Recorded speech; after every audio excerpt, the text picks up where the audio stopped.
everybody, it's the Week in the Tackle podcast, the podcast where we look back at the previous week in football and soccer and talk about the things that we thought were interesting. I'm Tom Rennie. Brian Dunsteth is over there, MLS legend, top broadcaster, and celebrating, in a way, Manchester United fan. Hey, Dunny, you all right?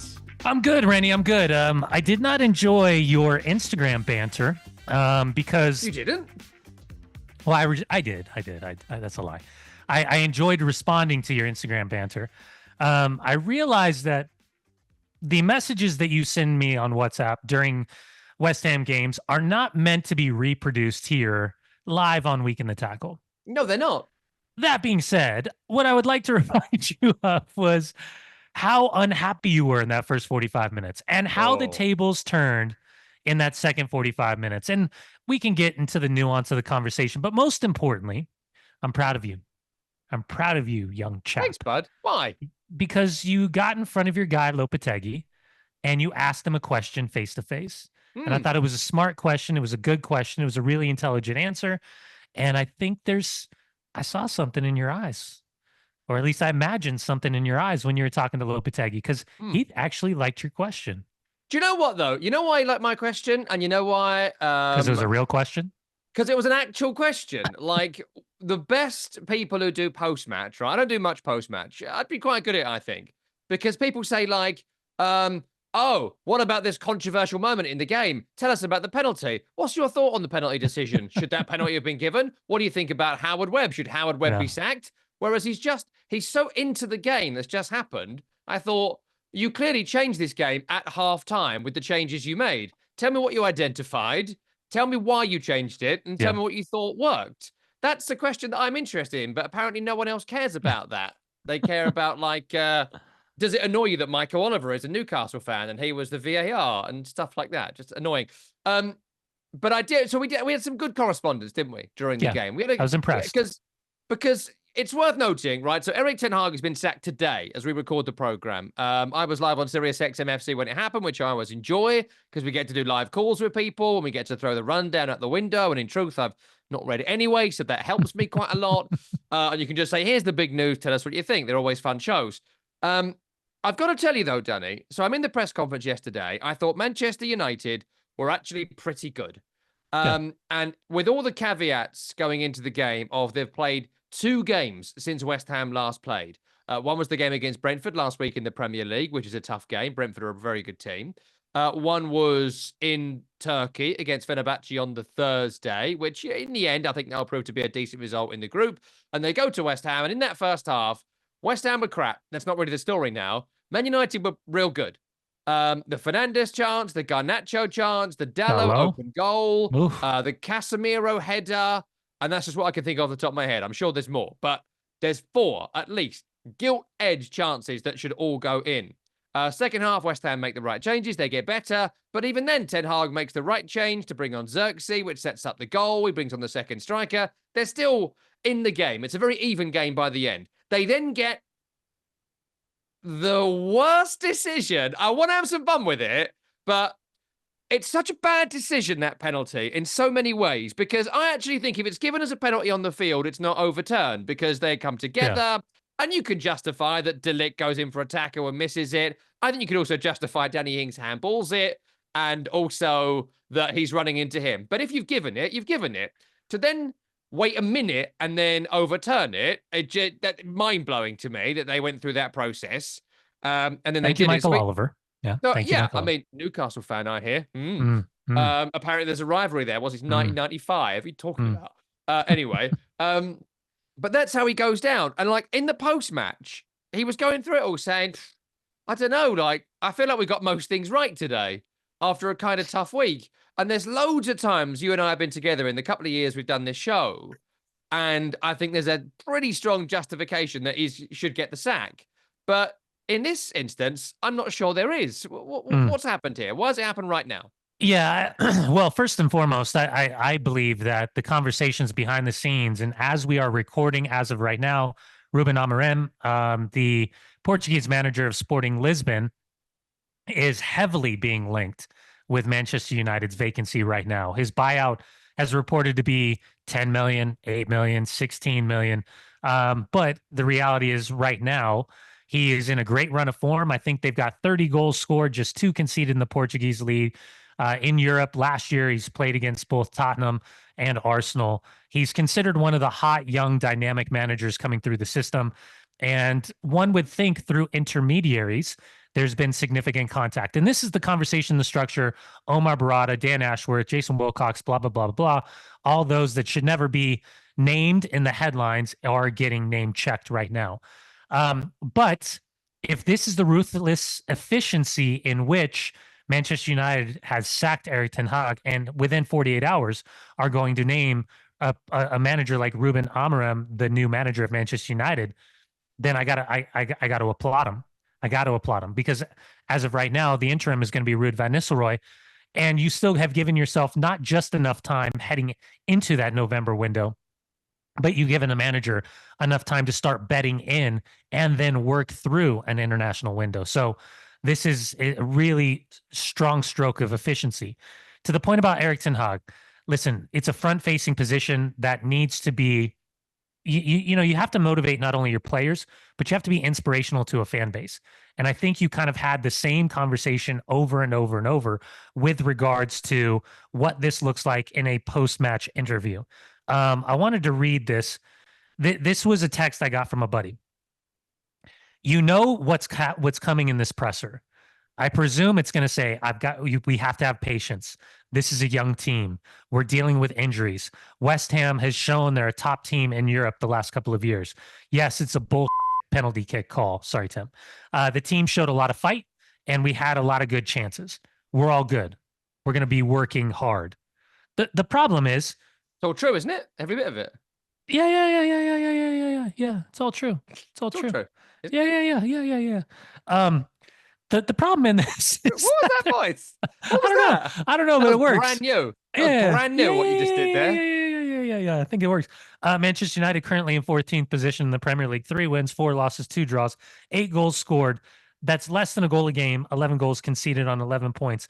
They're also bottom 3rd in Europa League, sitting in 21st position. They've had 3 wins in 9 games in their Premier League matches. They've had 4 wins in their last 14 matches.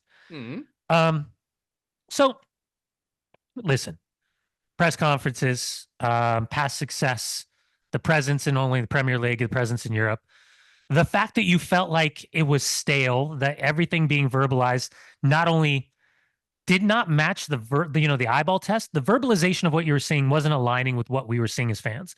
And it doesn't matter how much you scream into the oblivion that I'm a millionaire. The fact is, if you look at your bank account and you're not a millionaire, you're not a millionaire. So, listen, all analogies aside, the reality is, for me, the long time coming. I was surprised they made it through the summer. They triggered the 1-year extension.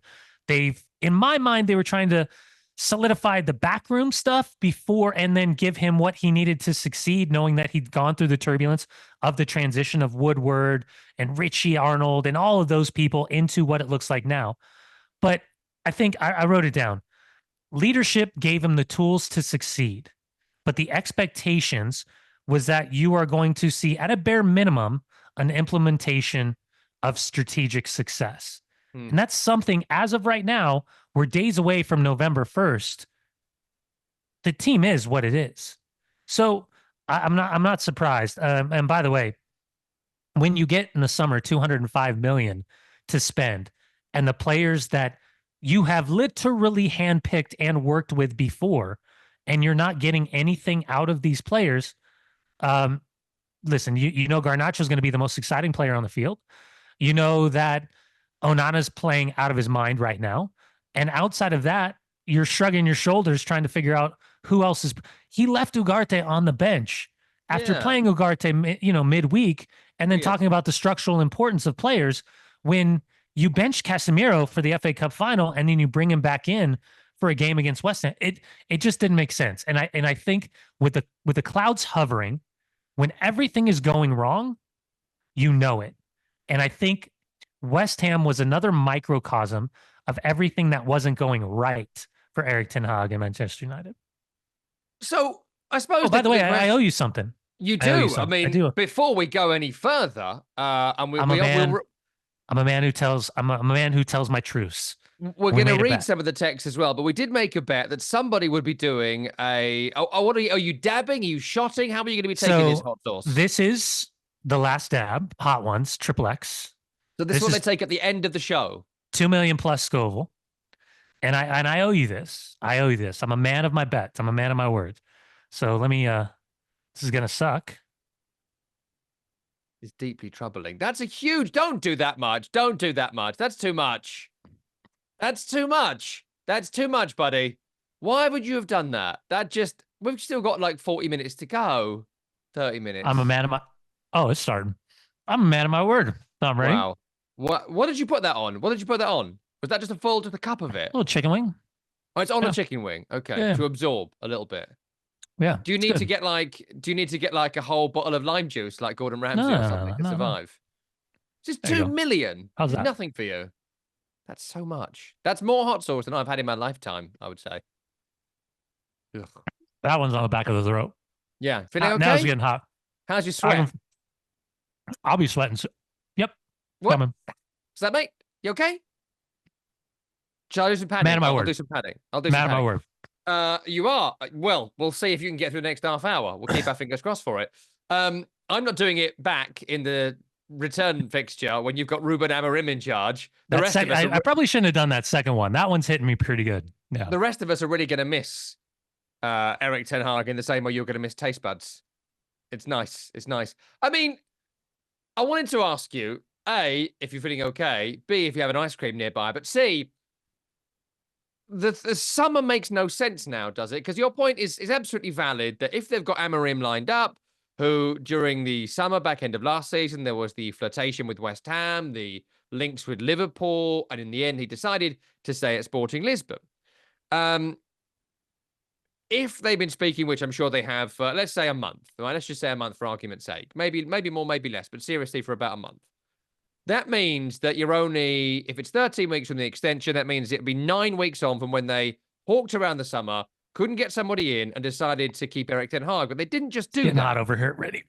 They also, I'm padding for you. I'm padding for you. Keep going. I'm padding for you. You're really red. You've gone very red. Looks like you're using Trump's blusher. I would say that they bought Mazraoui. They bought Delict. They already have, for better or for worse, Anthony and Onana. He wanted Højlund. Ugarte would be someone that he's picked.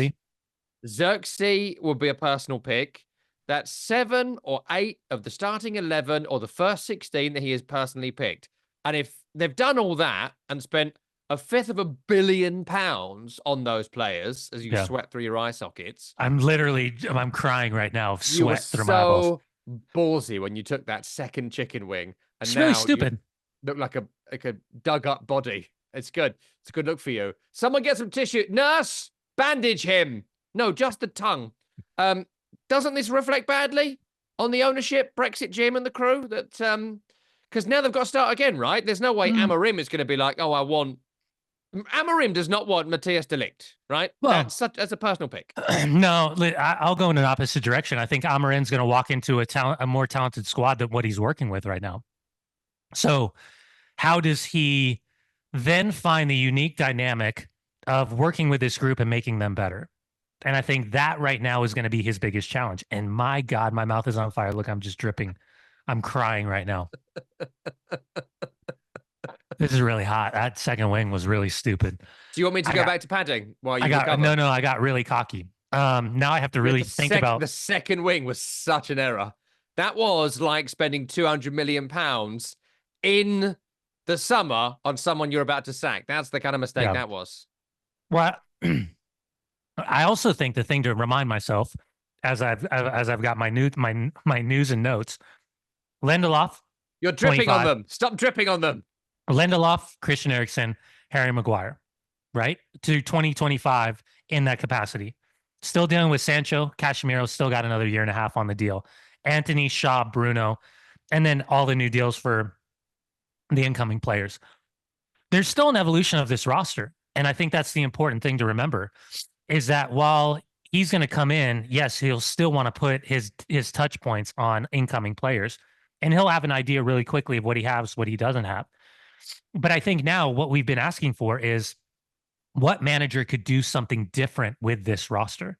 My God, my tongue's about to burn off. I feel like I have touched the face of the sun with my tongue. Why'd you do this to yourself? I mean, one was brave, Because two I was owe insanity. because I owe you. That's true. Because I That owe is you. true. I think this is going to be a must watch on YouTube and Spotify for sure if you're listening. Because right now, wow. Yeah, you don't look so well. You don't look so well. I think I'm handling myself okay, but this You one's do? hot. I'm suffering. That's because you're not looking at you like we have to. We're seeing a man collapsing physically in on himself like a star. Yeah. We're seeing somebody supernovaing in front of us. So now what does the future look like with this group of players? I think that's the challenge, and that's what we've been asking for, right? I think if I just burped because it's just hot. The thing that we were wondering, and we've been saying this, and at least from a Manchester United perspective, what I've been asking for is this theoretical, I don't know, side simulation of what this looks like. This is heat, really hot heat. If we could have done a simulation, I asked for 2 times. This is what I said to you. Let's do it at the end of the show so you can talk for a while before you collapse. I wanted to get it over with. Yeah, I wanted to get it over with half an hour to fill. Half an hour. The 2 simulations I wanted, going back to Ole Gunnar Solskjaer, before the return of Cristiano Ronaldo, what that would have looked like if you could have run a simulation of without Cristiano Ronaldo, what that season would have looked like for Ole Gunnar Solskjaer, and then what it did inevitably look like. Something similar with this group is what I would ask. Now, whether that's an Arne Slot, or it's a Jurgen Klopp, or a Mikel Arteta, or an Eddie Howe, or a Big Ange Postecoglou, or a Pep Guardiola, like what could they do with this group that would look different than what Erik ten Hag has done in the last 2.5 years? And I think to your point, with this roster now, that'll be the challenge for Amorim as he comes in, because it's quote unquote not the team he built, but it's a better team than what he has right now at Sporting Lisbon. So in a better league and a bigger challenge with effectively 6 title contenders theoretically per season. Now, what can he do in this short amount of time to get the most out of this team? And whether that's a switch of a formation or it's players having different roles, the reality is this is kind of like similar to what we were talking about with Pochettino taking over the U.S. men's national team, in that the moment that this manager and his coaching staff presents that first experience to the players, how quickly can they buy in? And how important is it going to be for this group of players to realize it's not the fucking manager's fault every fucking time. Sorry, Tim, that ultimately this has to fall on them. And where's their personal pride? Roy Keane's Instagram post was brilliant. Yeah, it could be about the manager, but it's the players who hold themselves accountable. That's the most important. That's the definition of those that are good and those that are great.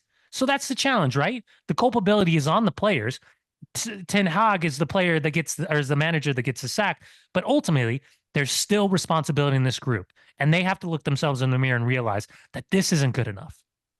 My God, I'm hot. I'm dripping snot. So let's talk briefly about Erik ten Hag and what his legacy is going to be, because I mean, social media has been amazing today. It's often a cesspool these days since Dip took over. Sorry, Tim, but in general, today has been a fun day. And firstly, please give the job to Gareth Southgate if Amorim says no. But secondly, there's a lot of top Arsenal fan banter, which is essentially, you know, nightmare manager and all this sort of stuff. And actually, he's won double the trophies that Mikel Arteta has done during his time there. And that is something Erik ten Hag kept on telling us. So now it's over. Yep.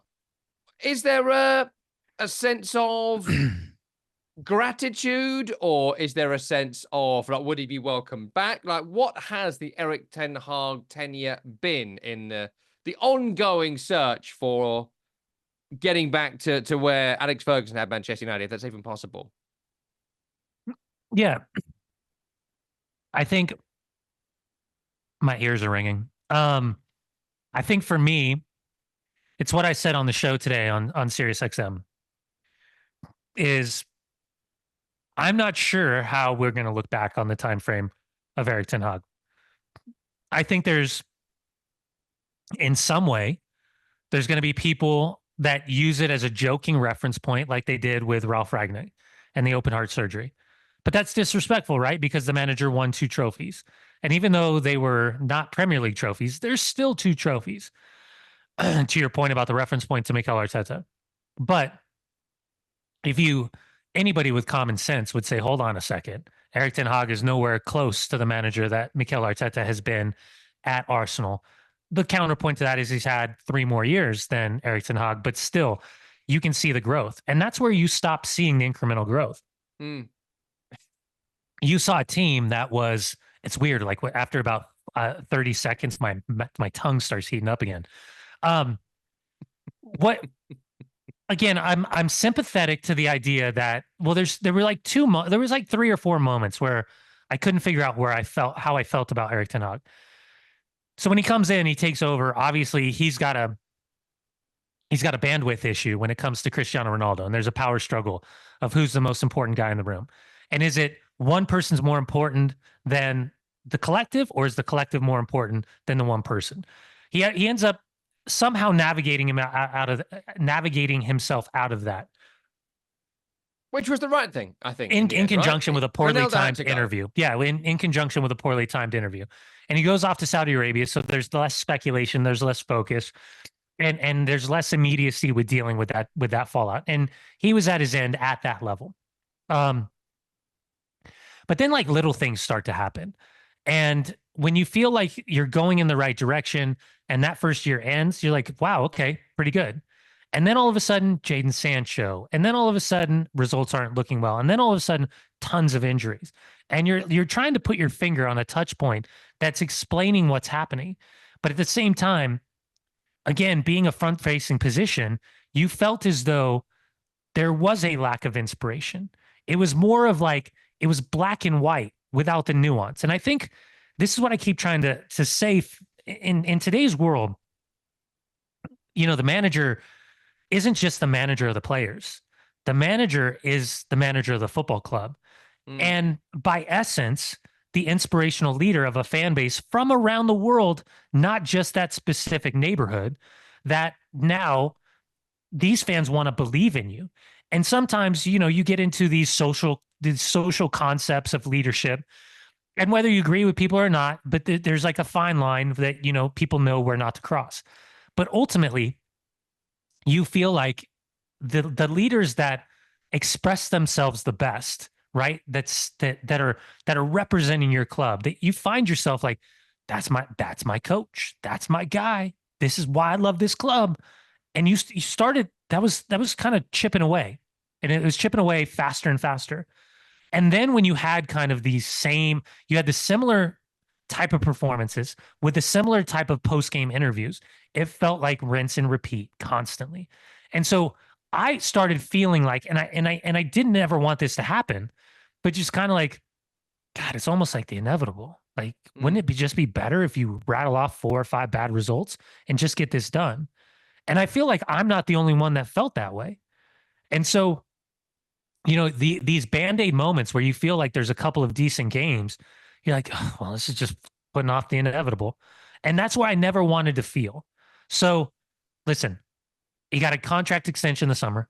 He got 2 brand new lead assistants. He got, what was it, $205 million to spend. And for this team to be where they're at right now, 14th in the Prem, 21st in Europa League. And by the way, for everything he talks about trophies, he forgets he hasn't won in Europe for over a calendar year and got knocked out last year in Champions League when everybody thought that it was going to be them and Bayern Munich. And they just get unceremoniously dumped out without even a whimper.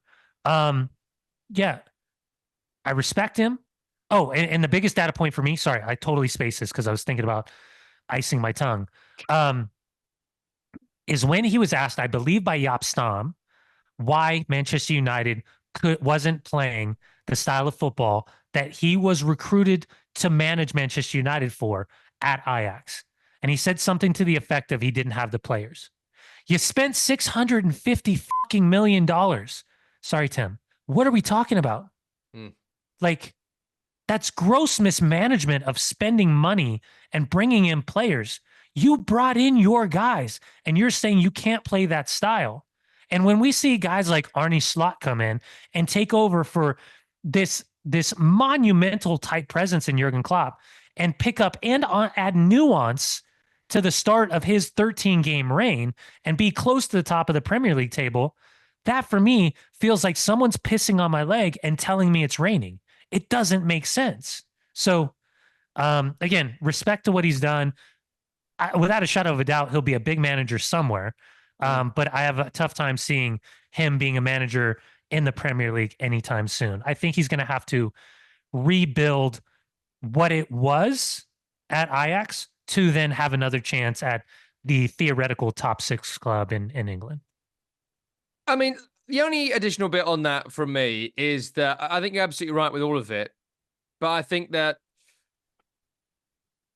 the sacking of Erik ten Hag at this particular moment in time, if Amorim is coming in, fantastic. If someone who is the highest rated under 45 years of age coach in European football is coming in, then you've nailed it, you've done it, you've got your guy, to use something you said quite a lot to us about kind of the US men's national team and other clubs.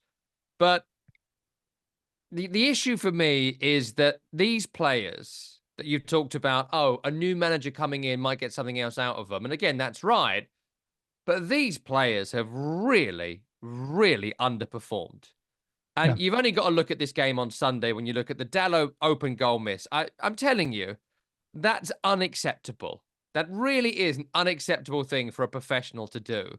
You've got moments where Bruno Fernandes lost positional discipline almost completely in this game, plus his miss, plus his lack of goal scoring recently. Rasmus Højlund looking just like he hasn't developed in any way at all. You know, all these things. We can blame the coach for everything, and maybe partly all of it is his fault, but he doesn't make, you know, De Ligt go in for that pretty rash looking closing down on Danny Ings in the penalty area. You know, was it a penalty? Maybe not, but it's No. not smart defending. It's still not smart defending from him.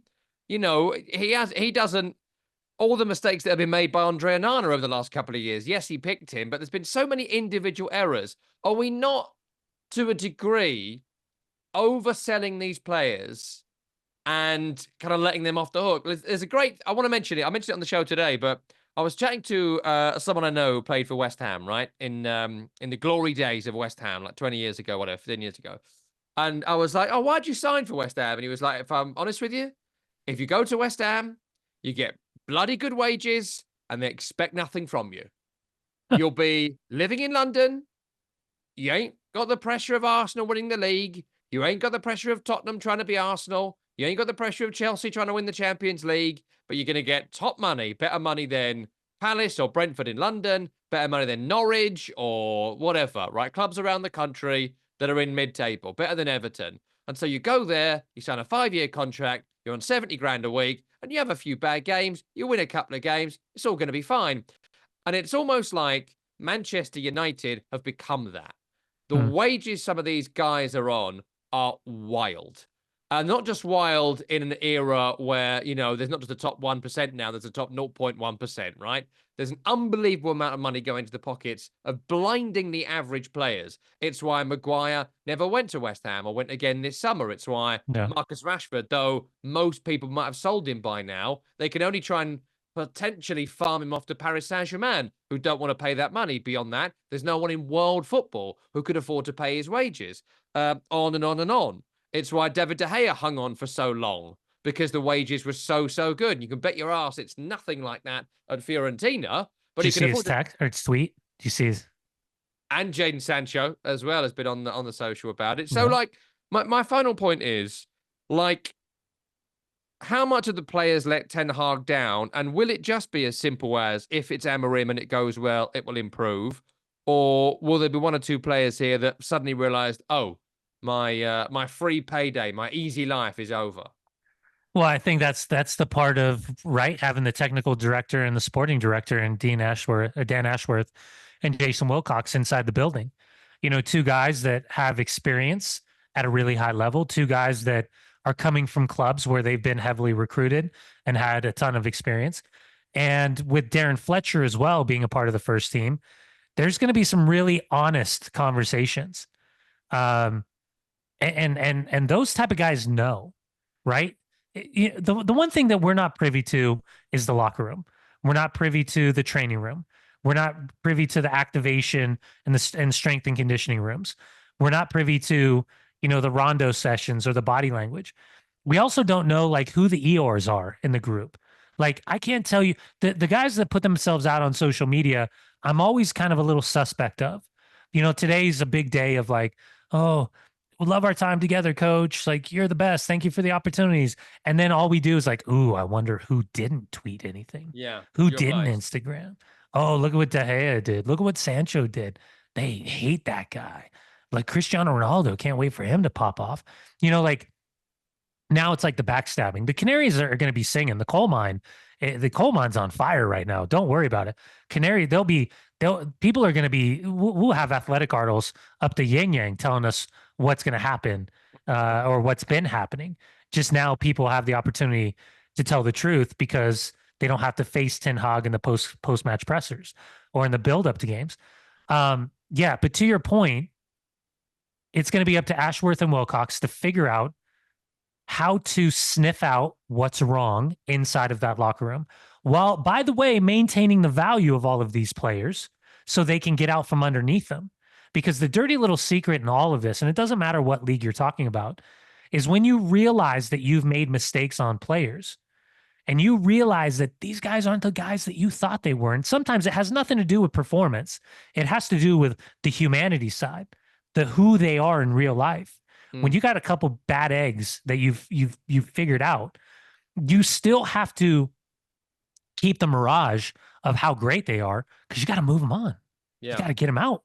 You got to figure out ways to get as much money and eat the least amount of money possible. So I just think there's so much nuance to the conversation that's so much deeper than just Erik ten Hag is the problem. He's obviously not just the problem. But again, what I said earlier, I just wonder who can get something better out of this group going forward. And now with Amorim, maybe, just maybe, there's also like a cultural thing. Maybe like that age thing becomes more of like, I'm a former player. I played for Portugal. I was 3-time player of the year. I've been 2-time manager of the year. I can connect. I can vibe. I can speak your lingo. Like, I got you. And maybe that's part of it. Still got the hiccups. You do. So final bit on this is I want to talk about the game, mainly because I was texting you during the game because I was obviously there and you were watching it on TV, and we both went through what I like to think of as the inverse emotional pretzel. So that first half, so when I sit in the press seats, I don't say anything. Like, I gesticulate a bit, and I sometimes will pump the air if it scored a goal or something, but I certainly keep it professional. I keep it tight. As opposed to if I was in a seat that I'd paid for, where I swear loudly and vigorously throughout the entire game, even when they're winning. That first half, I was so pissed because, like, going into the game, and this is why I had the conversation with Lopetegui at the end, is that they just got it so wrong, the way they set up, from like high line to bad press to starting Paqueta to what is the fucking point of Carlos Soler, sorry, Tim, to like all of it. All of it was such a mess. Guido Rodriguez just getting in the way of Edson Alvarez the entire game. Like, he is just so pointless, Guido Rodriguez. There is no element to him that makes sense. To have Soler and Rodriguez and have let Ward-Prowse go. I'm not even a big Ward-Prowse fan, but there's nothing he brought that those two have brought that's better. And in fact, they're both actively worse than what he brought. So it's all mad to me. But then, to the credit of Lopetegui and West Ham, they actually fixed it. And they fixed it by, look, it was obvious Somerville should have started because he's so good. He was the Championship Player of the Year last year with Leeds. Kudus is missing, so the bloke who carries the ball up the field is gone. He's obviously very good at carrying the ball up the field. He's needed to get Premier League ready, a bit more ready for the physical battle. Bullied Dallo for that second half. He looks strong too, yeah. He didn't look that 2 months ago, and suddenly he looks strong and up for the physical fight of it all. And like, to not start him was a bit wild, but then in the end they got it right. So, Man U should have won 5-0 in the first half, definitely. But second half, I actually thought West Ham were really good. Played really well, did everything right. And that's something that happens, isn't it? The managers, post-match, he was talking a bit about luck, Ten Hag, and how it was out. He was kind of led that way by a journalist, but sure, his luck was out. Sometimes managers just stumble on their team, don't they? Blindly, by accident, Kudus being missing, Soler being crap, the let-offs of Man United suddenly, out of nowhere after 9 weeks, Lopetegui was like, oh, actually, this is my best team. And we were good this half. Yeah. And by the way, how good was Aaron Wan-Bissaka? I thought he was man of the match. I thought he was fantastic. By the way, I texted you. There's a lot of balds at the Bowl of Disappointment. Yeah. When they pan the crowd, it's a lot of balds. You must have felt really comfortable. A, I do feel really comfortable there, and B, usually everyone there is in some sort of flat cap, so it must have been a nice day. All the balls took off their flat caps for the game, and that is because tickets, as everyone knows, are fucking expensive. Sorry, Tim. That's why everyone's always lamenting. I saw something about like a basketball team, maybe the Knicks or something this week, and it was like, oh, why is the atmosphere not as good as it used to be? Because tickets are $4,000. Yeah. Sorry, Tim. To go West Ham on a one-off is like £90. And if I went to take my kids, a friend of mine took his son for the first time to the game at the weekend. He sent me some pictures, all very nice. But it was like £45 for the kid and £65 or £70 for him. Yep. That's so much money to regular people. So like and that's why it's all bald blokes, because bald middle-aged blokes have got the money. That's why. Got it good. Yeah, no, and then listen, VAR, the high bar of intervention. Let's just get this out of the way really quick. I agree with you. You call it either way, but for David Coote not to make the call, for none of the West Ham players to make any effort to try to convince the referee, and then for Michael Oliver, like here's my problem with Howard Webb. The start of the year and all these conversations, the high bar of intervention for clear and obvious mistakes. There was no clear and obvious mistake. And I loved, you were in stadium, but the camera shot for the world feed was coming over David Coote's right shoulder and facing the monitor. So Michael Oliver showed him probably 10 different looks at it in super slow-mo. And as a broadcaster, I'm sitting there thinking to myself, okay, so where's the collision? Where's the touch? Does he kick his foot? Does he kick his shin? They're two players going in opposite directions. So obviously there's going to be some type of collision. And whether it's rash of the challenge or it's proactive trying to get to the ball, however we talk about it, it's still two players coming together. For me as a defender, I thought the call would have been harsh. Then to see this provocation of, number one, not that nowhere, shape, or form met the bar of intervention, in my humble opinion, based on what we've seen throughout the course of this year and this high level. Number two, I wonder if Michael Oliver's considered one of the best referees in the country based on the games that he gets. Was there, and again, psychological side of this, the feeling from David Coote that, man, Michael Oliver tells me I got to go look at the monitor. I got to go change my call now, even though I didn't believe it at the time. Because the idea, number one, the high bar of intervention, don't think he should have been called to the monitor. Number two, if it's clear and obvious, you don't need to look at it 10 fucking times. Sorry, Tim. Like, Michael Oliver should be, hey, David, listen, I think the collision is worthy of a penalty. Watch the right leg of Matthias de Ligt as he comes through Danny Ings. That should be it. And then you show it once. You're like, okay, show it again from a different angle. Okay, give me real time. Okay, give me slow-mo. Okay, give me real time one more time. Okay, cool. I'm going to change my decision. It was literally slow-mo, slow-mo, slow-mo, slow-mo, slow-mo, slow-mo, slow-mo, slow-mo. And then finally, he turns around and he kind of like goes, I mean, that's his normal facial expression. But yes. Like, counterpoint. Definite penalty. Sorry, Tim. What a win! 3 years in a row against Manchester United. Long may it continue. We're gonna miss him, aren't we? We're gonna miss him, aren't we, folks? Erik ten Hag. I just love. So we're everybody all else will. We're all on lots of like WhatsApp groups and friendship groups and whatnot. There's a group I'm on that's got about 60, 70 people in it, right? It's all like sort of journalists and whatnot, football people. And every single person who does not support Manchester United, every single one today was like, oh, sorry, Tim. Like everyone's gutted. I'm gutted. Yeah. All the City fans are gutted. The Arsenal fans are gutted. The Liverpool fans are gutted. And I think that speaks volumes in the end, doesn't it, really? Well, that everyone's gonna miss him except those that were supposed to like him. Well, there's because the joke and the fun in this, right? Thomas Tuchel, Timmy Tickles, Brennan, what? Who else is in that group? Gareth Southgate. Yeah, Gareth Southgate's a little bit different. He just doesn't hit internationally the same way. You Chavy, know, Chavy, and Javy. Brandon Rogers hit hard based on what he was saying kind of near the end. Klopp is different. He wasn't the joke. He was the one that was like leading into the jokes, leaning Mm. into the jokes in the conversation. But yeah, listen, I said this earlier today. I think if you're a Manchester United fan, it was something that you most likely wanted. If you're a fan of any other football team in the world, no, you didn't want this. You didn't want this to move because you wanted to see Manchester United continue to flounder in the way because it's fucking funny for all the other people. Sorry, Tim. Right, let's quickly do some heroes and villains of the weekend. There's a couple of stories we're not going to have time for, and I just wanted to start with a villain. Matt's Weaver.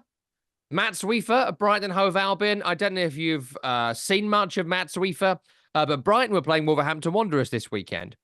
And it's 2-0 in the 85th minute. Wolves ball one back. They're bottom of the table with my mate Gary O'Neill and Sean Terry management team. I want them to do well. And then Brighton suddenly are through. And they're going through, and they've got 4 players in the attack, and only Tommy Doyle is back for Wolverhampton Wanderers. And Matt Sweefer in the, I think, 92nd minute, he's got loads of options. He can take it over to the corner if he wants to. He can find a square pass to the person immediately on his left. He can chip it over Doyle and 2 other Brighton players to the Brighton player going through on the extreme left, or he can go through on goal himself. What he does is pass it directly to Tommy Doyle of Wolverhampton Wanderers. And there's a great moment in the commentary that I watched of this game where you get that thing where sometimes you have a line that it doesn't pay off. And if you were doing kind of post-match comms, like a spoof, you'd put it in. But live, the commentator says, and if Wolverhampton Wanderers score from this, Matt Sweefer will go down in infamy. And Wolverhampton Wanderers get the ball. They give it to Matthias Cunha, who runs up the field and scores. And they level it at 2-2. Sparking some of the most extraordinary limbs I have ever seen inside an away segment, right up there with elite level limbage. Just fantastic. And just that bit, Dunny, in games where you just need to be professional. Just do your job. Just get in the corner and get the game won. And it is just rank incompetence that it happened. And Weaver is lucky that all this other crazy nonsense went on this weekend. So it ends up being a footnote in our program and not the first thing I wanted to say on today's show. My villain, unfortunately, is Harry Clarke from Ipswich Town. Because this is the award that you do not want to win ever. Heavily involved in 3 goals in quick succession, but over a period of 24 minutes, Clarke, he achieved the undesirable march of Premier League history with the following incidents. Number 1, a comical own goal as Visa's shot bounced off of his hand and went over the line to make it 2-2. A few minutes later, conceding a penalty when dragging down Keane Lewis Potter to the ground, and Buemo converted from the spot kick to give it 3-2 lead for Brentford. And then following that, again, he fouled his nemesis, Lewis Potter, again outside the 18-yard box to earn a second yellow to be sent off. Who else has done it? Bednarik from Southampton a few years ago. I think it was February 2021, I believe, at Old Trafford against Manchester United. Own goal, gave a penalty away, and then got sent off. Yeah. 2 people in Premier League history. Yep. Good stat. I like that. Thank you. That's feel free to use nice. it. No, I will. I'm going to use that liberally moving forward in the same way that I say eyeball tests all the time now. Yeah, buddy. My hero of the week is Big Beto at Everton. I worked on Everton Fulham on Saturday, and Everton put in maybe the shittest performance, sorry, Tim, of anybody that I've seen this season. They were truly pitiful and pathetic. They were discombobulated, disorganized, nonsensical, and Fulham on another week may have been my villain because not putting that game to bed was near on criminal. They were so dominant and so on top. Beto comes on in a classic Sean Dyche desperation movement. Let's get the big striker off and bring another big striker on and bang it forward and try and win a corner. But Beto, since he came to Everton, has been disparaged and disregarded and disrespected. And to be fair, most of that is pretty valid. But what I like about it is that he really obviously cares, if not about Everton. Maybe he does, but certainly he cares about himself and he cares about his career, and he knows he's been crap since going to Everton and scoring that late goal, 93rd minute, Gladys Street end, last season at Goodison, all of that. And watching him then like cover his face coming off the field, clearly emotional about it, his post-match interviews, and again, second language. So it's always very impressive, I think, when people do that to really convey how much it meant to him. That was great. And I feel like he knows it should have worked, and he doesn't feel like he's got better. Calvert-Lewin struggling to score goals. I was happy for him. So I'd probably pick Beto as my sort of weird hero of the week this week. My hero was I'm going to stick in Manchester United land because it's been so rough and tumble. Cheeto Obi Martin is what is he, 16, 17-year-old player who came from Arsenal last year at Arsenal for the youth team, 32 goals in 24 appearances, and started to train with Arsenal's first team before he walked away from Arsenal and signed with Manchester United. He made his debut for the Manchester United under-18s against Nottingham Forest, bagged a hat trick in 14 minutes. So for a club that has a history of developing players, a club that has a history of poaching players, hopefully Cheeto can find that unique balance in pipeline, whether Kobe Mainu or Garnacho to the first team. Because specific to a striker, outside of Mason Greenwood and potentially Marcus Rashford, even though he's more of a winger, it's been a while. So congratulations, young man. I'm looking forward to it. At least there's a little bit of positive news. Poaching young kids from around the world.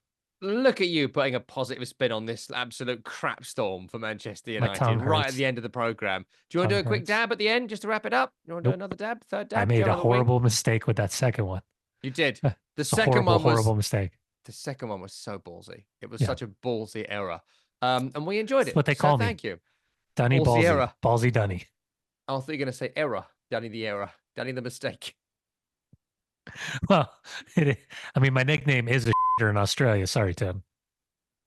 And on that note, we say thank you to Brian Dunny Dunseth and thank you to Tim Horsey who produced the program. I've been Tom Rennie. If you enjoyed listening to the program, you can watch it in full as a podcast on YouTube. And if you're watching on YouTube, look at Dunny's poor face. You can also listen to this as a podcast on all good podcast platforms. We'll see you next week when we really start giving a bit of grief to Ruben Amorim.